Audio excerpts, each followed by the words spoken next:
The Fire Within by Krista Lacey. Part 2, The Fire Within.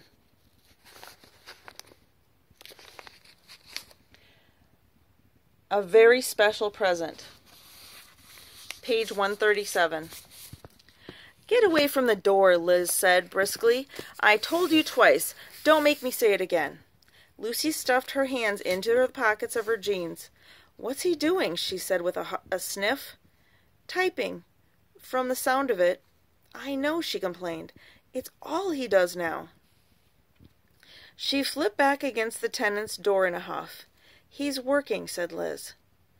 Taking the cake from the fridge, which is what you're supposed to be doing, remember? Come on, give me a hand with the table.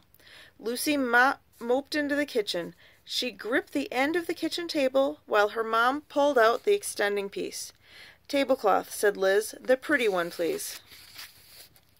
Lucy yanked it out of the drawer. It's your fault for being so hard on him. We can't have squirrels running riot in the house.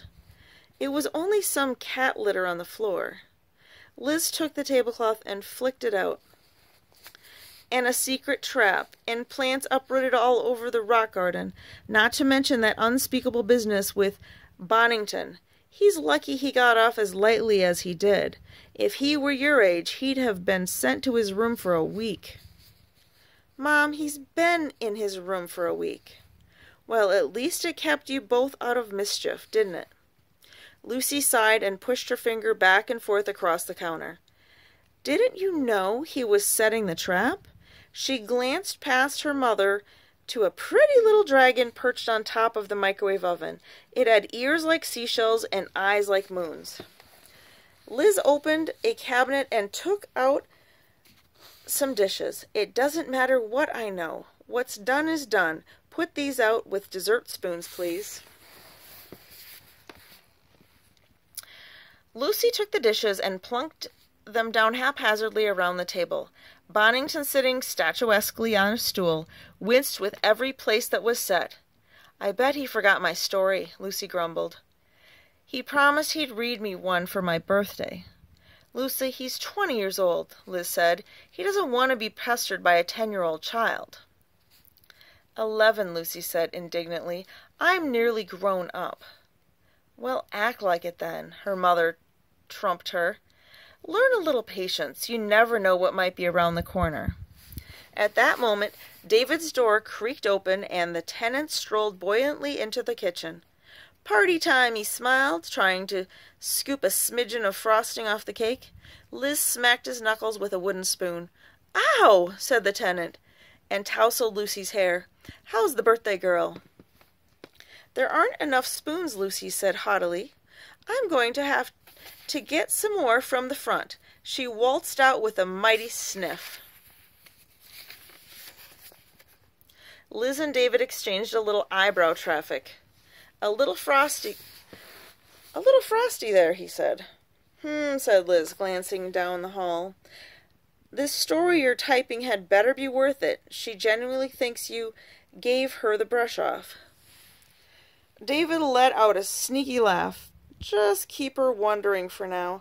She'll be gobsmacked when she knows what I've really been doing. It might not be the greatest story in the world, but it's the thought that counts, I hope. She'll be thrilled, said Liz, reaching into the fridge. Will you finish it today? I can't wait to hear it. David shook his head. Done the beginning and some of the middle, but I haven't even thought about the ending yet. He took a grape from the bowl of fruit salad and popped it into the corner of his mouth. I'll ask Zooks when it's closer to that time. He's very good for inspiration, your dragon. Your dragon, Liz said, shaking a gelatin ring out of its mold. Whatever magic it brings belongs to you. Meow, went Bonington, treading his paws.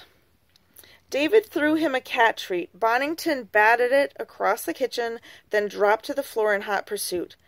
Writing the story does feel a little magical. Sometimes I get so lost in the plot, I find myself forgetting which parts are imagined and which are the parts that have actually happened.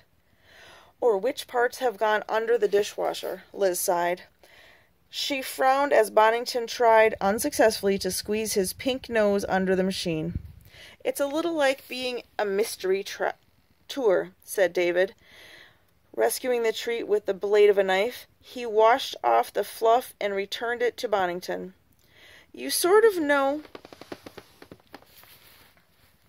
you're going somewhere, but you can't be sure where until you arrive. Does that make sense?" "Very literally," said Liz. "Tell me, will the story have a happy ending?" David shrugged and snitched another grape. "Like I said, haven't thought about it yet. Why is Lucy easily upset?" Liz ran her hands down the front of her apron. "To be honest, I wasn't really thinking of Lucy." David gave her an inquisitive look. "Me," she said, flushing genuinely. "I get teary at the slightest thing. Last year we watched Bambi for Lucy's birthday. I was crying from start to finish. Very embarrassing." "Mom, which spoons?" a snappy voice called. "There are only a few good ones," Liz bellowed in reply. She took off her apron. "Better go and help." She blew a little kiss to the dragon on the fridge and puttered off down the hall. David turned and looked thoughtfully at Bonington. "She's doing it again, isn't she?" he whispered. "She doesn't mean herself at all. She's trying to tell me I shouldn't upset the dragons." "Ah, row," went Bonington, whose only concern was another treat.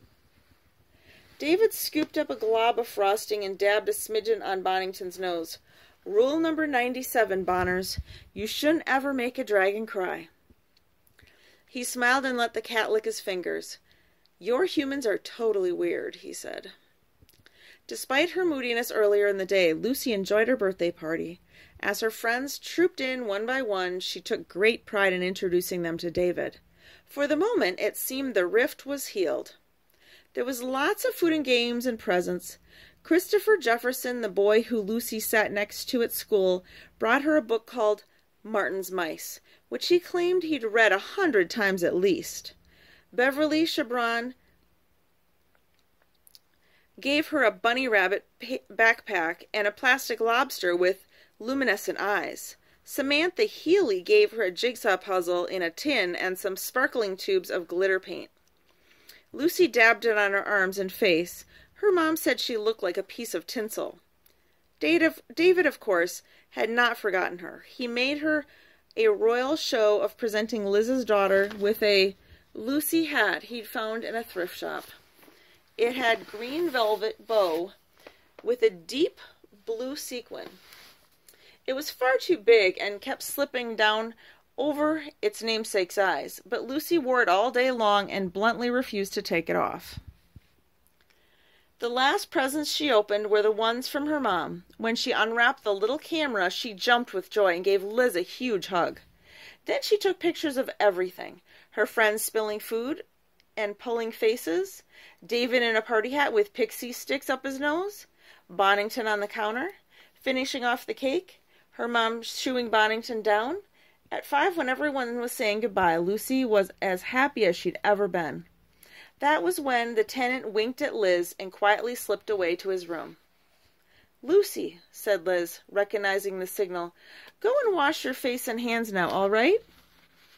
Lucy adjusted her Lucy hat and skipped upstairs without any argument.